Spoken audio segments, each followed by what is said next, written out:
Welcome back to the Democratic National Convention in Philadelphia, Pennsylvania. Hot, sweaty Philadelphia, Pennsylvania. In the background, you probably can't make it out, but there are 1,000 Broadway stars on stage singing "What the World Needs Now Is Love." It was the sort of the tribute song. It was a fundraiser for the victims of the Orlando bombing. If you only watch one thing tonight, you should watch that. It's beautiful and it's kind of uplifting and interesting. I have three fantastic guests: Alice Speri from The Information, David Hawkins, whose work I follow as the senior editor of Roll Call, and of course Emily Shire here with Bustle. So I guess there are a couple of things we have to, aside from Broadway, we have to cover. We're here the day after what was a heavy day at the Democratic Convention in terms of bringing out the mothers of victims of violence, police violence, and in some cases not. There was talk about sexual abuse. It was the heavy day. The Republicans had their heavy day in Cleveland. There was a difference, though, this time, and maybe, David, you could talk about the way that politicians spin tragedy at these events and in general. I mean, you see it on the floor of the Congress too. Right. I mean, they always run a brief risk or some risk of seeming like they're pandering or seeming like they're making political capital out of something that's tragic. But that gets set aside in a situation like this where essentially they're trying to make the pivot. I mean, last night there was some people who were victimized by really sort of health issues after 9/11 that came to testify on Hillary Clinton's behalf. As you say, yes, you ran through that litany. I think they're going to make the pivot away from tragedy tonight, and tonight is really going to be almost all about character witnesses. They got some pretty high-quality character witnesses coming in tonight, so there will be not as much. Won't be such a Debbie Downer as it was last night. Right, and they pivoted away, in fairness, at a certain point last night, because then came President Clinton, and he gave, he's a great speech giver. I think we all know that. His oratory is always good. The bar is always high for Bill Clinton. You're always expecting the next great speech. In your estimation, did you get that last night, Emily? Yeah, I thought he did a great job. He hasn't hit, I think, actually as many home runs this campaign. In fact, sometimes I've talked to colleagues in my office about whether he's been a bit of a liability. It's been interesting to see the right and the left bring up sexual assault allegations against him during this campaign. He doesn't always hit the mark in terms of his speeches on the campaign trail. And I must admit, I was with my coworker last night and she goes, man, he is charming. He gave like a classic Clinton speech. It was great. He completely won over the crowds. He was funny. He was charming. I mean, that's the note that the night ended on. It was great for them. And I think also he had a different job last night than he's had in the past.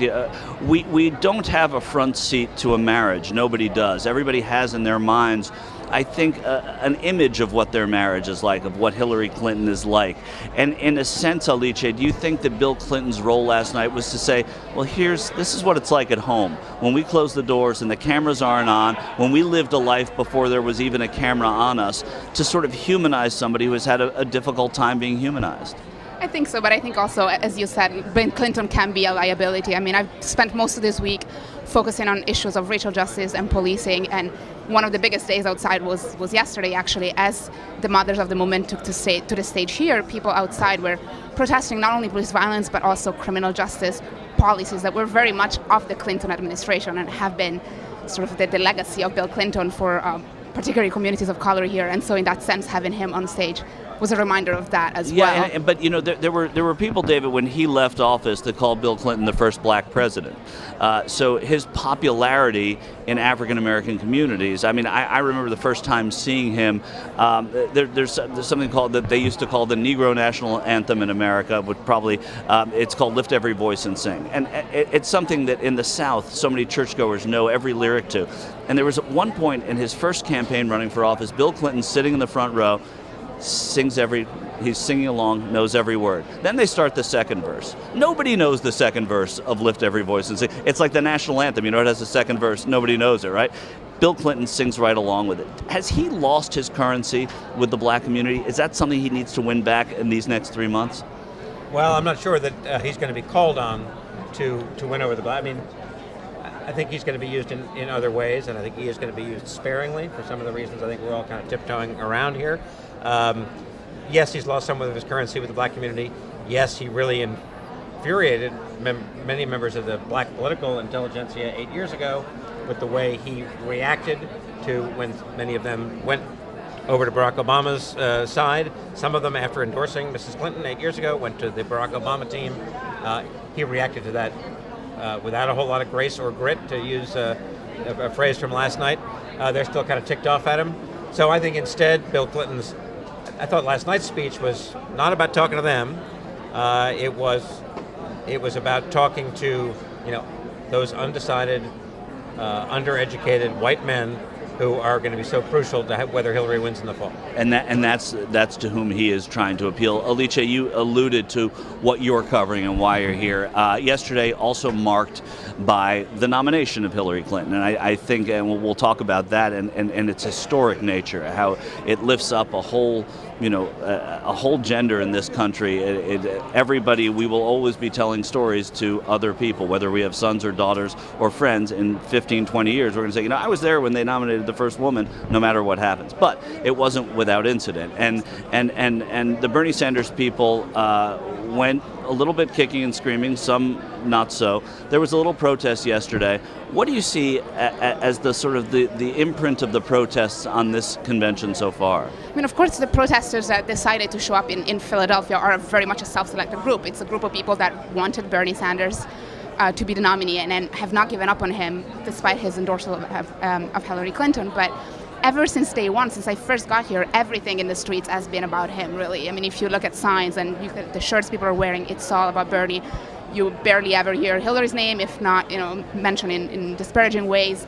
I've noticed actually a significant number of the Sanders supporters I've spoken to were now talking about switching over to the Green Party, going over to Jill Stein, and there was a large rally 2 days ago at the park right outside the Wells Fargo Center. So in a way, it seems like there are two different conventions going on. There's the people's story outside, and then there's what's going on inside. And I haven't covered a lot of conventions before, but I have never seen this amount of just disillusion and disenchantment and just frustration with the Democratic Party and the political process. There are a lot of people moving out of it now. That's fair, though it's a jubilant crowd in here last night and today. Well, sort of. I actually missed a number of the speeches because I followed the protesters, which were a number of Sanders delegates, and I really found it remarkable. Maybe it shouldn't be remarkable that I was speaking to delegates and saying, well, can you ultimately support Hillary Clinton in the general election? A handful, maybe honestly 10 to 15% of the delegates, not just protesters, delegates I spoke to here at the Democratic National Convention said for sure they would support her. Many said, I really need to wait and see. And I interviewed delegates on the floor during the roll call who were wearing clear Sanders gear, holding Bernie signs. Some said they were crying on Monday night when Bernie Sanders spoke. This was I don't know if I should even say bittersweet. Some people said they really felt like they were grieving. And these are delegates of the Democratic National Convention. That's huge to me. Yeah, it is. It's there may be precedent for it. David, you wanted to add to that? Well, I just wanted to say two things. I have covered, this is my 14th convention, I'm embarrassed to say. I would say this is the most disunified Democratic convention, and they're all a little bit raucous since 1980, the Ted Kennedy, Jimmy Carter convention. And I would just also note that the number that's being thrown around with the senior Democrats that I talk to is 85%. Hillary Clinton needs to get 85% of the Bernie Sanders supporters to go and vote for her this fall if she's going to win. Any less than that, if they stay home or if they go green, or a few of them will go Trump, she is in big trouble. Or they go Gary Johnson. I've spoken to a number of Sanders supporters who say they'll go Gary Johnson. And at the moment, at least according to the latest CNN poll, which I think came out Sunday, even before and it was done before the email leaks were known, it was about 30 to 40% of Sanders supporters said they weren't ready to back Clinton yet. That's problematic. It is problematic, as David said. I've heard numbers that are less than that she needs to get 60%, 65%, not quite 85%. It doesn't really matter. She needs to change something that she's doing in order to get them. Here is not necessarily the place either. I mean, the wound is raw, and the it is a new thing. The other thing is that people in politics do lose, and so many of the new voters have gone to Sanders. This is their first time, not just at a convention, this is their first time voting. This is their first time interested in what's going on.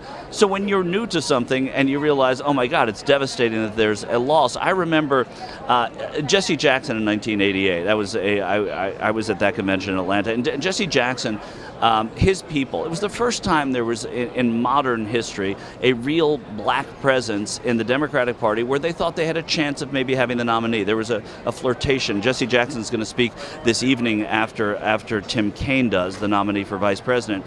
And the black voters there who thought, wait, this was going to be our year. There weren't as many of them. It wasn't as sort of across the board as the Sanders movement was, but there was devastation because so many of them came to the party because of that. And I think that I see that. So I mean, it's not quite the division that you talked about in 1980, but it's the same kind of disillusionment and disappointment that happens. All right. So, but do you feel though, Emily, that this convention has now moved past Bernie? I know that I've heard today there are going to be protests, not about Bernie Sanders, on the floor tonight, protesting TPP. I also hear a name is going to be put into nomination for vice president from the floor, which hasn't happened in quite a while. And that's a scoop I got from somebody who's familiar with the negotiations between the Sanders and Clinton people. Do you think the stamp is off, the Bernie Sanders stamp is off this convention now? You know what? It's really hard to say. I would not be surprised if any of the things that you just suggested or have heard about may actually happen on the floor. I do notice that I don't see the same level of protests outside of the arena as I did on Monday and Tuesday, which were huge and really deafening. But look, I've been walking around Philadelphia all day. I still see way more Bernie T-shirts and Bernie paraphernalia than Hillary gear. And that's Hillary people would say that they didn't have the credentials to get in. And exactly, you can always make the argument that this is a very specific group, but I do see it. I see it in the halls in the convention center that I notice more of a Bernie presence. I think. It doesn't mean that I don't think the supporters will come around by November. My gut at the moment is that they will. But for right now, nothing would surprise me. The walkout last night happened. The roll call went fairly peacefully, but then they walked out, and that was a big deal. Alice, we have to talk about the history, though. Setting aside Bernie, setting aside protests, setting aside all the things that didn't go right, Bill Clinton's speech aside, history was made in America yesterday. As a woman and as someone who reports on this and covers this, do you feel that? Well, as a woman, I'm also a foreigner, not a U.S. citizen. Right. There have been a lot of women presidents and a lot of women prime ministers in a lot of other countries in the world. So I think I'm maybe part of my generation, but also I look at it as a bit of an outsider, but that doesn't impress me as much. Right. It's not so much my story. I mean, I talk to people outside all the time. I've been working on a story on how women feel about this. And yesterday, actually, I was at an event organized by different community organizations, and they brought out the daughter of Berta Cáceres, who was the activist, the Honduran activist that was killed just a few months ago, who had specifically singled out Hillary Clinton and her policies abroad. And a lot of women there are saying this is what feminism looks like. Feminism is not about getting to the top of the ladder and kind of advancing your own career. It's focusing on environmental issues, prison issues, labor issues. So there's that narrative as well. That's true, and I'm not discounting that. But Emily, there is something about seeing. Is there not? I'm asking you about. For me, there is too. I mean, seeing a woman. The Democratic Party put an African American as the nominee who became president for the first time, and now they've done it with a woman. Is there a joy about that you feel in this hall? I think I think they tried to push it last night. I do think Sanders' delegates walking out perhaps took away from that to a degree. But I know as an American woman, and I have many female American voter friends who did not support Clinton in the general election. It feels wrong not to appreciate the history. Of course, this is massively significant. This is the first time a woman is going to be representing one of the two major parties on the ticket. This is a big deal, and to say anything otherwise is really dismissive and maybe intellectually false. That doesn't mean you have to vote for her, but to appreciate the moment is really something else. And look, this election showed that millennial women were not necessarily behind her. Polls, I remember USA Today Rock the Vote had a poll that I must have gone over 1,000 times. Millennial women broke for Sanders 2-1. That's significant. But I do think that if you don't appreciate the historical significance of this moment, I mean, I think that's not even just a Democratic thing. That's both sides of the aisle to take this in. David, let's talk a little bit about tonight. Tonight we're going to hear from Vice President Biden, we're going to hear from President Obama, and then we're going to hear from Tim Kaine, the nominee for Vice President. What, in a concise way, what is the responsibility of each of them? And we haven't heard ISIS. We haven't heard too much about terror. Will any of these three do that? Will any of them directly attack the opponent? Because no one's done that much either. Thank you. I think the main responsibility is on Tim Kaine tonight. Yeah. He is not very well known around the country. I live in Washington, cover Congress, so I've got him. He represents people who live within walking distance of my house. I live right on the sort of the Virginia D.C. line, so I know him. But the vast majority of Americans don't. So he gets his shot to introduce himself to the country. He has been a thorn in the Obama administration's side in a way that's not really come out here on international terrorism. He was pushed quite hard, quite forcefully, to force the Obama administration to come to Congress to ask for permission to wage the war on ISIS. That there needed to be actual congressional buy-in on this. He more or less got blown off by the Obama White House. It'll be interesting to see if he even touches on that tonight. I don't think probably not. I think Biden's got an interesting role to play, because let's all not forget that up until a few months ago, really just 6 months ago, Joe Biden was going to be the main challenger to Hillary Clinton, decided not to. And then, of course, Obama has this crazy balancing act where, on the one hand, he's the one who resurrected Hillary Clinton's career. He's the one who put her in the most prestigious seat in the cabinet. On the surface, it seems like he would be endorsing her for a third Obama term. Yeah. That's certainly what the critics would say, the Bernie Sanders people would say. So he's also got to echo the Bill Clinton line about being a change agent and being an outsider, a very difficult balancing act. So I think that's the big challenge for each one of them. And to follow on one of those, on Tim Kaine, you at Roll Call, obviously you cover Congress. You also see a side of these candidates and these senators and congresspeople that not everybody sees. So a lot of people, the word on Tim Kaine is that he seems like a sort of middle-of-the-road, centrist, boring guy. In fact, I think if progressives take a look at his record, they will be blown away by a lot of what they find in there in terms of progressivism. Do you agree with that? I think they'll, if not blown away, they'll certainly find enough to like. I mean, the guy's life, he's got a sort of a terrific life story in terms of sort of actually walking the walk for social justice since he was a pretty young guy. Yeah. Living in an integrated neighborhood. Of course, his father-in-law was actually the Republican governor who integrated the Virginia schools. And he went to those schools. He went to those schools when many families withdrew their kids from school altogether rather than send them to integrated schools. He does not have the most liberal voting record in the Senate, but he's got a solid record. He's not been off the reservation very, very often. So I think they'll find a lot to like. He's a soft-spoken guy. He does more or less keep his head down in Washington. He's not a camera hog. So he's a vice president. So he's a vice president. He's also, I think we should not fail to mention, he speaks beautiful Spanish. Yeah, you'll probably hear that tonight. We're going to hear a bunch of that tonight, I guarantee it. He did a great job on Saturday, which has now been sort of overlooked in all this convention, of toggling back and forth between Spanish and English in a very friendly way. I think people are going to come across as seeing him as the sort of the friendly, humble, trustworthy guy that sort of pierces some of the veil on Hillary's untrustworthiness. Right. Alicia, we've talked about protests and how there haven't been, the story being that both in Cleveland at the Republican convention where we were and here now in Philadelphia, there hasn't been a marked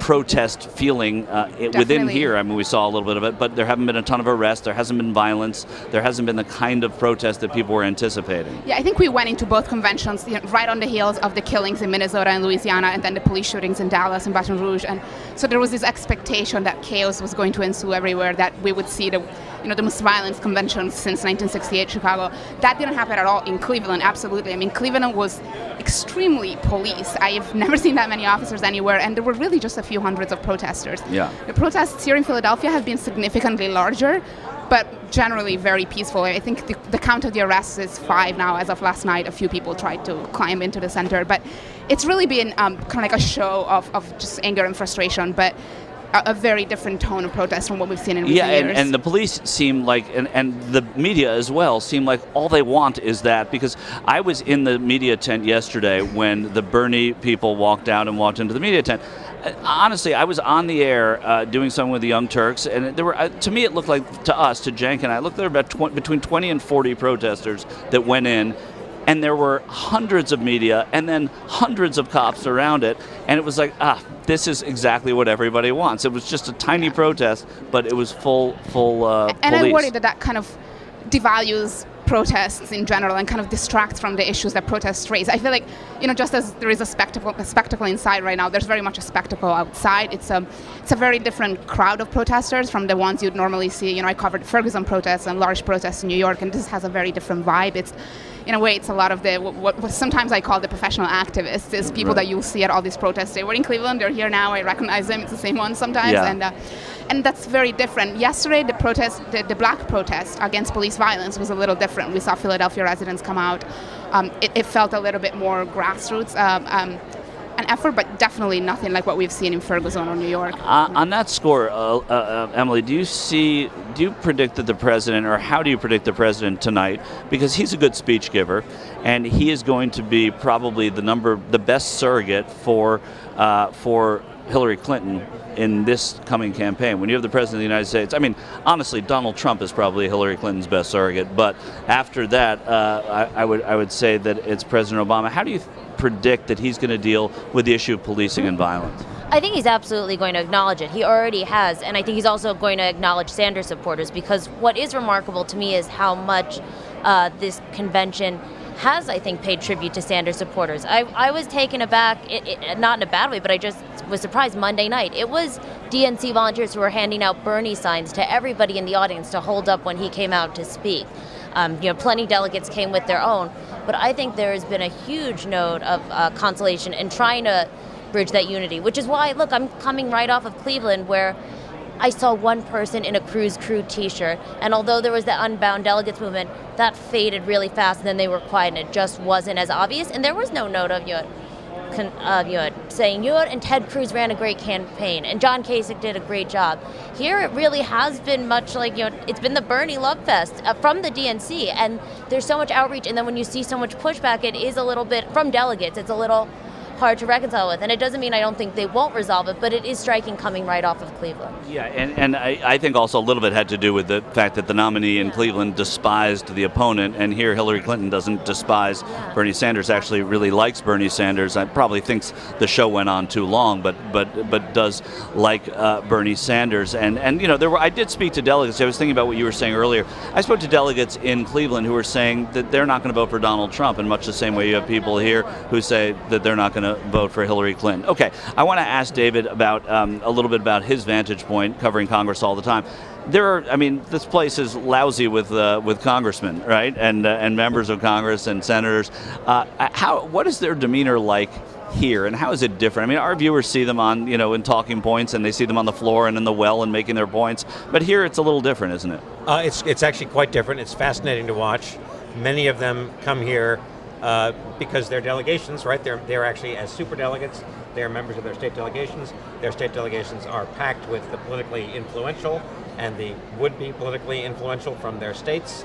And so they spend a lot of time schmoozing and chatting them up and trying to take them into their confidence. And it's really, you stand back 20 feet and you watch a senator dealing with his state party chairman or a state rep who might primary them the next time. It's really cool to watch, and I try almost not to insert myself, but just stand back and observe. I was walking in the hallway with a congressman who I won't name because of the way.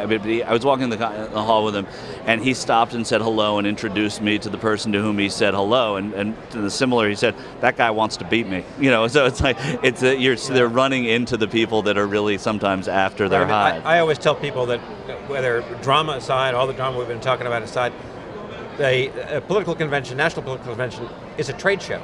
Right. It's the political journalism lobbying trade show. Yeah. All three of those industries get together in one city for 4 days, and it's networking crazy. Yeah, I said on the air the other day, it's like if you were at a shoe convention, you'd be meeting shoe sellers, shoe designers, and purchasers, and it's the same thing. It's just here they're peddling politics. From your vantage point as with an international set of eyes, this is such a uniquely American tradition, right? when you call home to Italy, right? Is that Yeah. right? And you tell them what you're seeing. What's the first thing you're telling them about Cleveland and Philadelphia?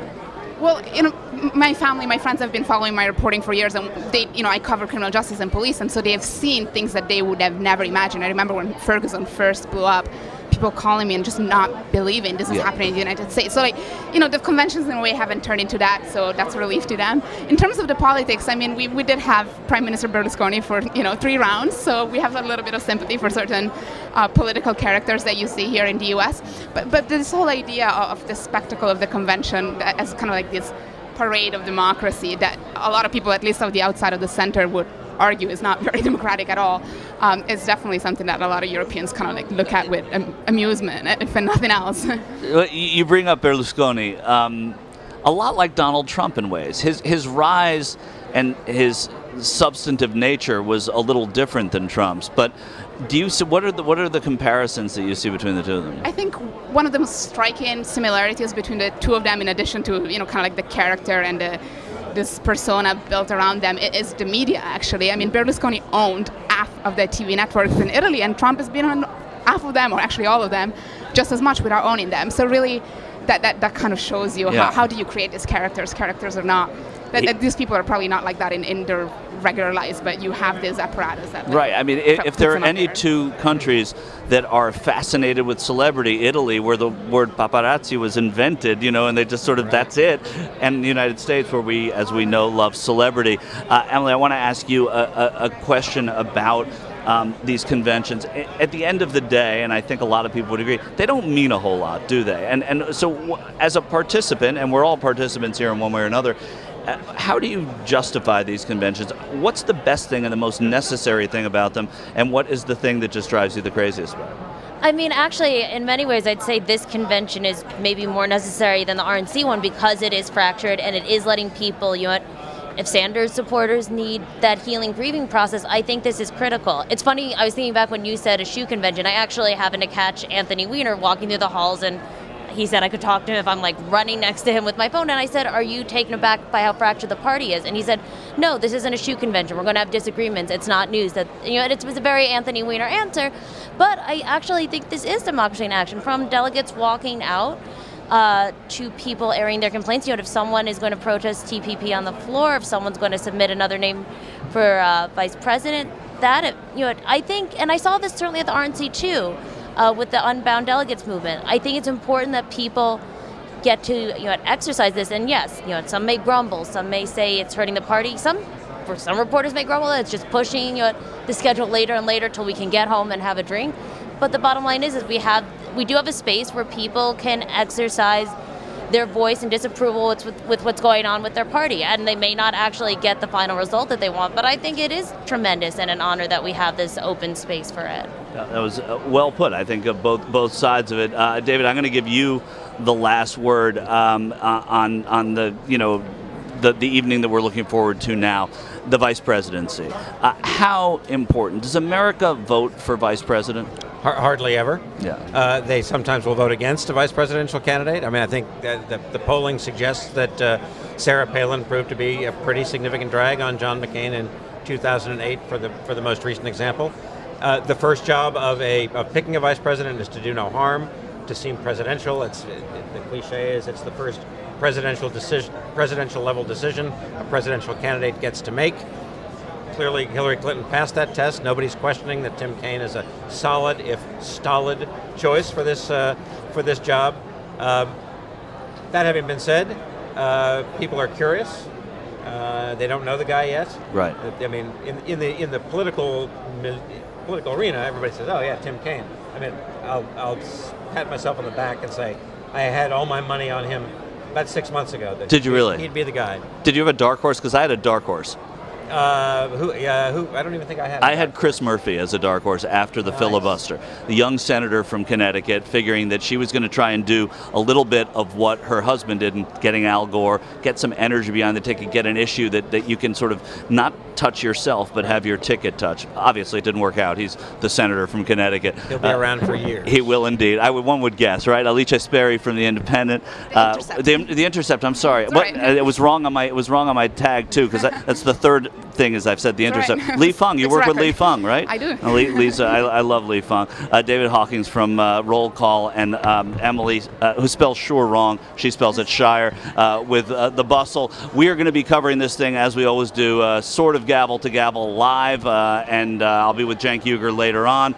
This has been Reporters Roundtable. I'm Michael Shore from Philadelphia.